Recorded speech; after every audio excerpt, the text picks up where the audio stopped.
Bien amigos, estamos de vuelta como lo anunciamos Fernando Tuesta y Enrique Bernales. Señores, muy buenas noches, gracias por estar aquí. Buenas noches. A ver, yo no sé si... Mejor vamos al tema de fondo, porque en el tema de forma, ¿no?, de cómo se presentó la pertinencia, aunque si estamos hablando de agrupaciones políticas, reforma electoral, me parece también que sería pertinente hablar de cómo así se han bypaseado a su propia bancada del Poder Ejecutivo. Pero vamos al tema. El primer punto que yo quiero conversar con ustedes, esta propuesta del Ejecutivo en el cual habla de levantamiento de secreto bancario, reserva tributaria y bursátil. He escuchado a Patricia Donaire decir que esto es inconstitucional y que incluso se viola la presunción de inocencia. Fernando Tuesta. Este es un aspecto que ya en parte se ha discutido en la delegación de funciones, y el Congreso prácticamente ha señalado que no va a tener los organismos electorales información de la UIF. Pero la propuesta del Ejecutivo va más allá. Dice, para empezar, que el candidato inscrito debe estar a disposición sus cuentas bancarias, bursátiles, etcétera, lo cual en la aplicación misma de la norma ya sería bastante onerosa. ¿Sabes cuántos candidatos van a haber en las próximas elecciones regionales y municipales? Cerca de 110.000.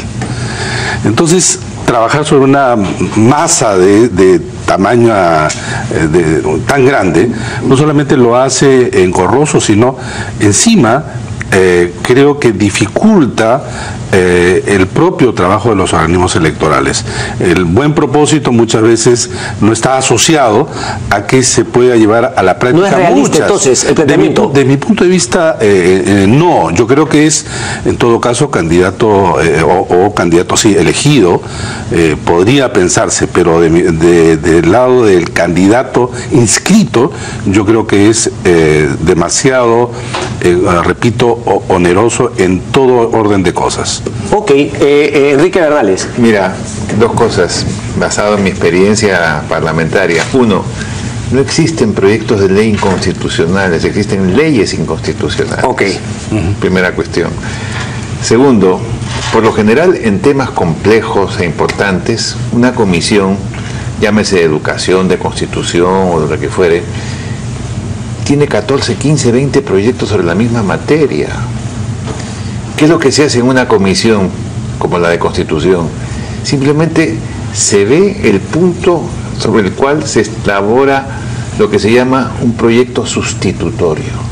Entonces, que el Ejecutivo haya presentado un proyecto de ley que en gran parte está basado por propuestas de transparencia, que ha trabajado muy seriamente sobre la materia, me parece que no genera ningún problema. Porque junto a este proyecto del Ejecutivo deben haber otros más. Sí. Pero por supuesto hay un proyecto base, que es la comisión que ha presidido la congresista Donaire, y en todo caso vendrá la discusión, se verá si hay la posibilidad de integrar y de generar una propuesta de consenso, pero lo peor que puede suceder es que en este momento se genere tales resistencias que en el escaso tiempo que se tiene para discutir un proyecto que va a tener más de 400 artículos, entiendo, o sea que en realidad es un código electoral, nos detengamos en una discusión que es un poquito bizantina, francamente. Sí, pero a ver, yo también creo, veo hoy día una entrevista de Patricia Donaire o ayer creo en Correo, y la verdad sobre reacciona, pero no era el mecanismo dárselo a la bancada oficialista. Ahí hay un tema que creo que vamos a comparar, y creo que se está discutiendo esfuerzos de distinta naturaleza. El grupo de trabajo va a terminar sus funciones, mañana es la última sesión, entregando el equivalente a un código electoral que sistematiza todas las normas electorales y de partidos. Estamos hablando de cerca, efectivamente, como 430 artículos.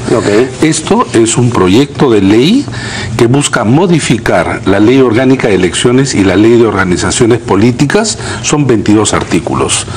Entonces, como bien ha señalado Enrique, esto puede ser parte de aquellos proyectos que se suman aun cuando yo creo que ya un poco tarde para el informe. Sí. Porque el informe tiene que ser entregado a más tardar el 16 de mayo.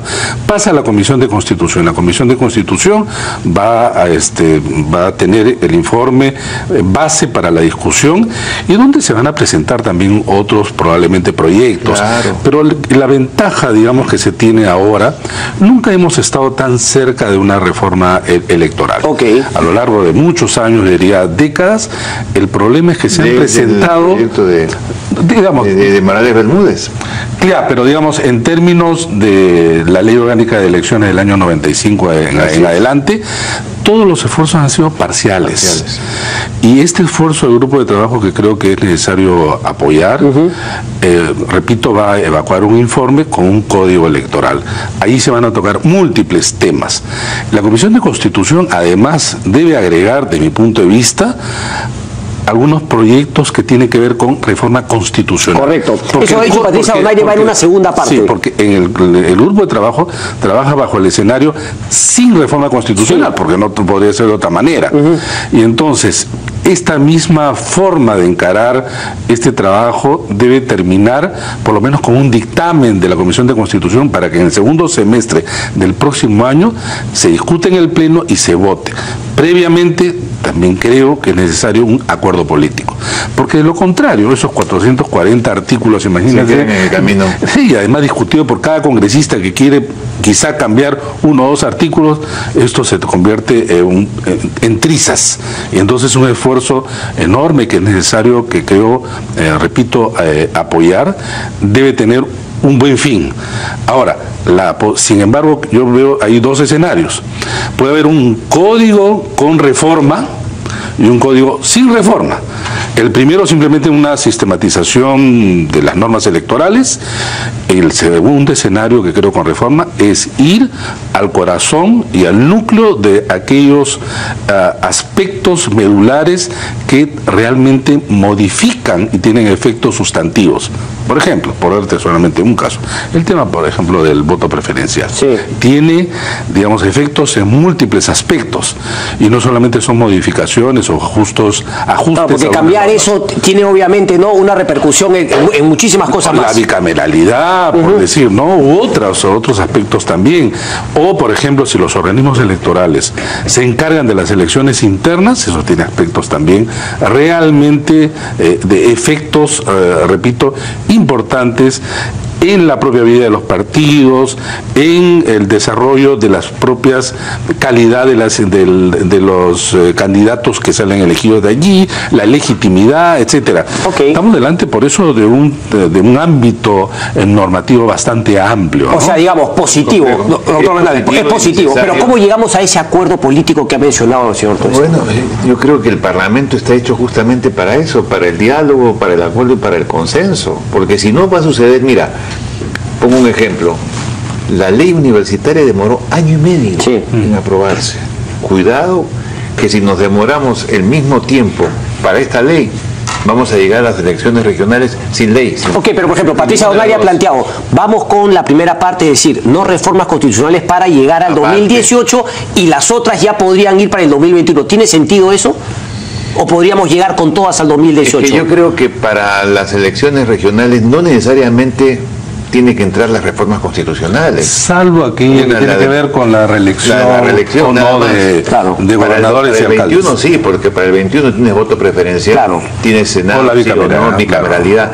Entonces, sí, por supuesto. Salvo que tú quieras hacer una acelerada de tal manera que con las elecciones del año 18 también hagas la elección del Senado, partiendo por mitades distintas, la composición bicameral, pero eso es muy difícil. Sí, muy difícil. Es muy difícil. Entonces, no nos apresuremos con propiciar un debate de reformas constitucionales en materia electoral cuando no son estrictamente necesarias, y lo necesario es la regulación in tutto de lo que son las modificaciones y la estructura propiamente de los procesos electorales.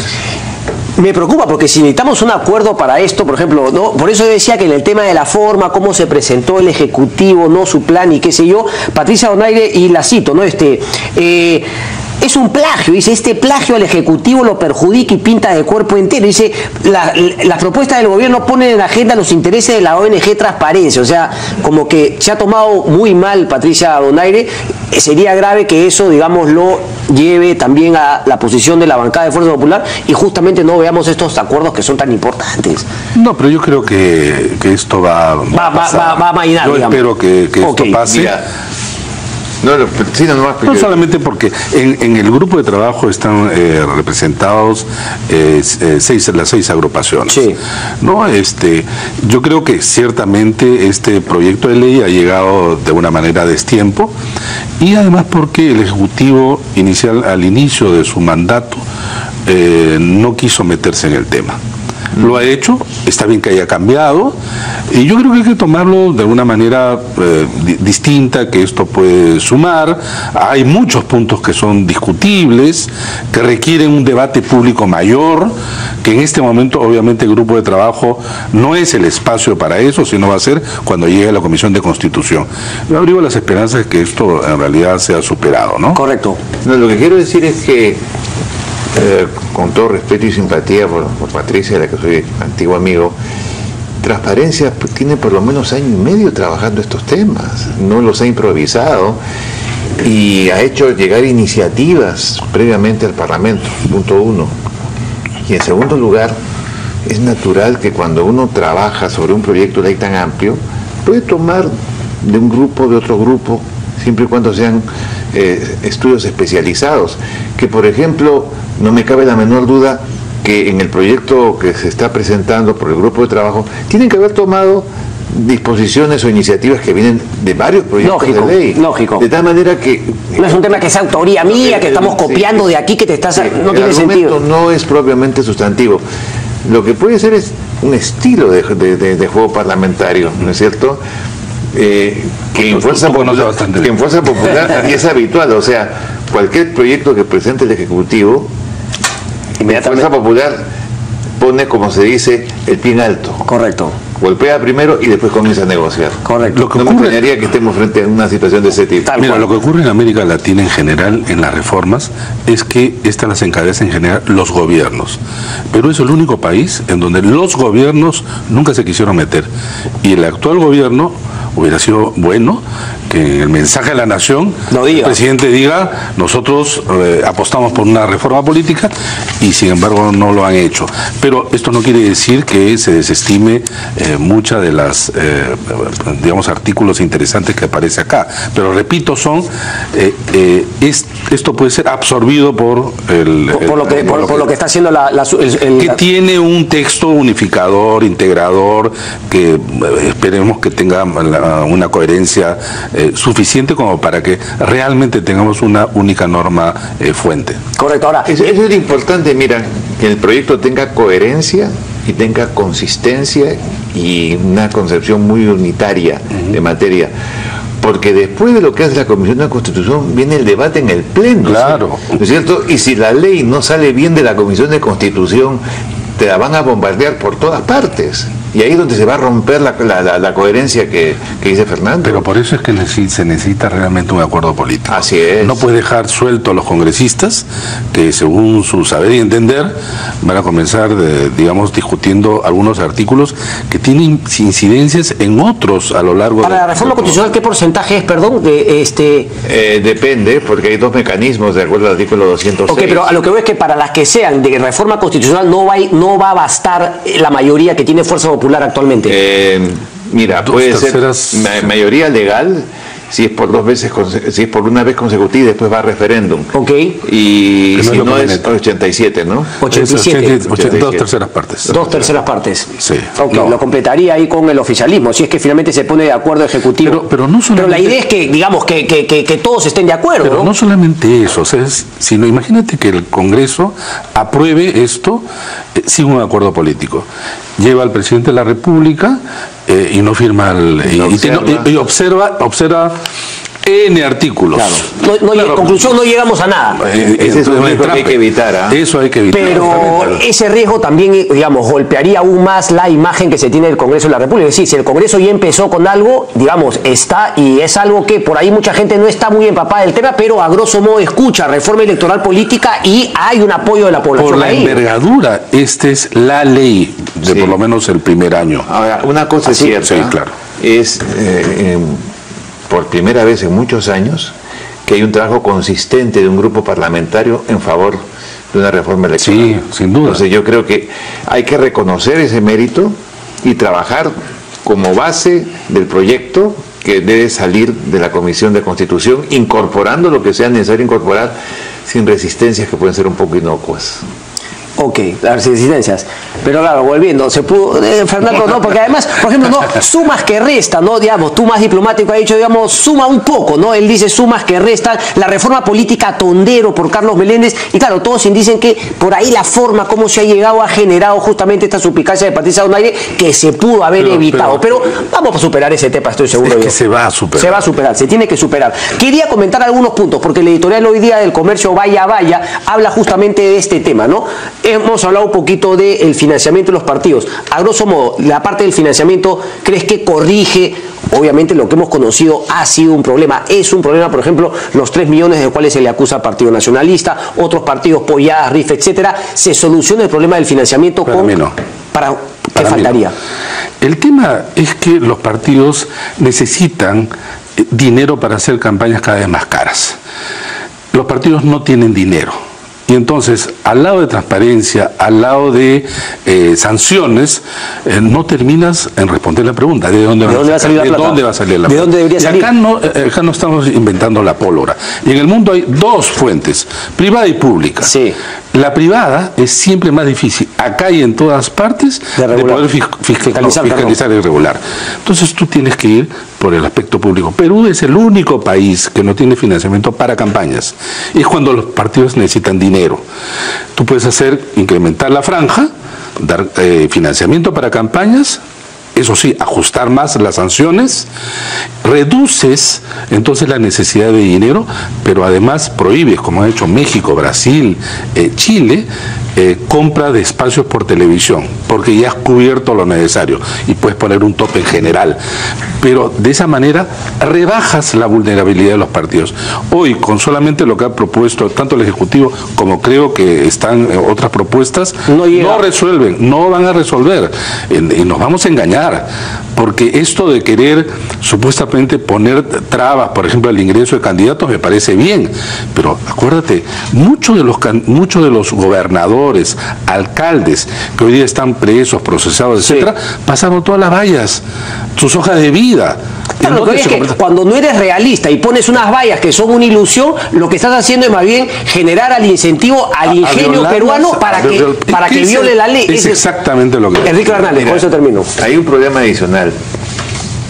Por lo menos aquí en el Perú el tema del financiamiento público es absolutamente impopular. Sí, mortal, claro. Eso sería mortal. Y entonces eso ha generado una serie de dificultades y de observaciones, y lo poco que hoy en día se da de financiamiento público ni siquiera es para campañas electorales, sino para procesos de capacitación, etcétera. Lo cual eso es un engaño. Es absurdo. Es un engaño, es absurdo. Pero si tú no creas las condiciones, y sin embargo el problema es que la gente te dice darle plata a los partidos, ¿para qué? ¿No es cierto? Entonces yo me temo que ese tema va a ser sumamente difícil de aprobar, salvo que creas una serie de candados, de tal manera que inevitablemente vas a tener que acudir a un sistema mixto de financiamiento. Ahí está, público y privado. No, es que eso es lo que digo, ¿no? Sino que reducir el privado y mucho más el público con mayores sanciones, ese es el punto. Bueno, vamos a ver, pero positivo, piano, vamos allá avanzando. De eso se trata. Habrá que estar atentos. Un placer, señores, muchísimas gracias. Gracias, Cristian. Un poquito tarde, no me dan. Despierto. La próxima vez nos invitas para las 11. Para las 11. Tiene toda la razón. Nos vemos mañana. Chao, gracias.